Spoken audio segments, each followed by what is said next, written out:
આપણું પોરબંદર ગ્રીન પોરબંદર અભિયાન અંતર્ગત શહેરને હરિયાળું બનાવવાની કામગીરી ધમધમી રહી છે અને 5000થી પણ વધુ વૃક્ષોનું વાવેતર થઈ ચૂક્યું છે। ત્યારે તેના આયોજકો રામદેવ મોઢવાણિયા, પ્રવીણ ખોરાવા અને ધર્મેશ પરમાર સહિત ટીમ દ્વારા એસવીપી રોડ ઉપર રામધૂન ચોકડીથી રામટેકરી સુધીના વિસ્તારમાં પત્રકારોના નામે અને હાથે વૃક્ષો વાવવામાં આવ્યા હતા, જેમાં પોરબંદર આજકાલના સ્વતંત્રી જિગ્નેશ પોપટના હસ્તે પણ વૃક્ષારોપણ થયું હતું। પોરબંદર શહેરના પ્રિન્ટ, ઇલેક્ટ્રોનિક અને ડિજિટલ મીડિયામાં કામ કરતા રિપોર્ટરોના નામે અલગ અલગ વૃક્ષોનું વાવેતર કરીને તેના ટ્રી ગાર્ડ ઉપર જે તે પત્રકારનું નામ જોડવામાં આવ્યું છે અને આ વૃક્ષનો વિકાસ કેવો અને કેટલો થયો તેની તસવીરો પણ સમયાંતરે પત્રકારોને મોકલવામાં આવશે તેમ રામદેવ મોઢવાણિયાએ જણાવ્યું હતું। ઉલ્લેખનીય છે કે પોરબંદર શહેરને લીલુંછમ બનાવવા માટે 15000 જેટલા વૃક્ષોનું વાવેતર થઈ રહ્યું છે અને તેના ઉછેરની તમામ જવાબદારી રાજકોટના સદભાવના વૃદ્ધાશ્રમે સંભાળી છે। ત્યારે પોરબંદરમાં ચોતરફ હવે હરિયાળી જોવા મળી રહી છે। પત્રકારોએ પણ તે અંગેની ખુશી વ્યક્ત કરીને હોંશે હોંશે વૃક્ષારોપણ કર્યું હતું। રેડક્રોસ સોસાયટી અને પાયોનિયર ક્લબના સંયુક્ત ઉપક્રમે પોરબંદર શહેરને ગ્રીન અને હરિયાળું બનાવવા માટે પોરબંદર શહેરના પ્રબુદ્ધ નાગરિકો, જાગૃત નાગરિકો અને દાતાઓના સહકારથી 10,000+ ટ્રીનું મિશન બંને સંસ્થાઓએ સંયુક્ત ઉપક્રમે સેવ્યું હતું અને આજે એ સપનું સાકાર થવાની દિશામાં ઝડપથી કદમ મંડાઈ રહ્યા છે।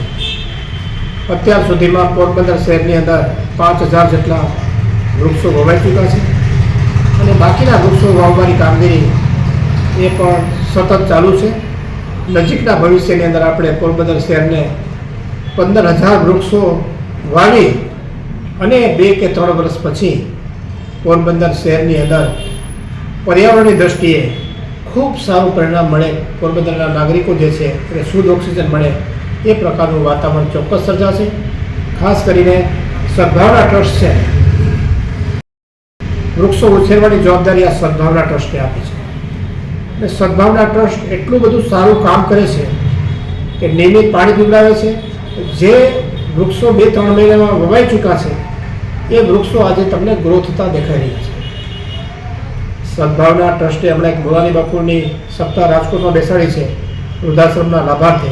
એની અંદર એક દિવ્યેશભાઈ સાવલિયા કરીને કોઈ હતા, એમને સદભાવના ટ્રસ્ટને 1 લાખ વૃક્ષોનું ડોનેશન આપ્યું છે।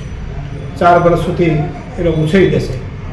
એટલે સદભાવના ટ્રસ્ટના માધ્યમથી રેડક્રોસ સોસાયટીના પ્રમુખ અમારા પ્રવીણભાઈ ખોરાવા, અમારા કોર્ડિનેટર ધર્મેશભાઈ પરમાર એની સહિતની ભરતભાઈ રૂપાણી છે, ડૉક્ટર શેઠ સાહેબ છે, ડૉક્ટર દર્શક પટેલ સાહેબ છે, નીરજભાઈ મોનાણી છે, આનંદભાઈ દત્તાણી છે, રાહુલભાઈ કક્કડ, અમારા હાર્દિકભાઈ તન્ના છે।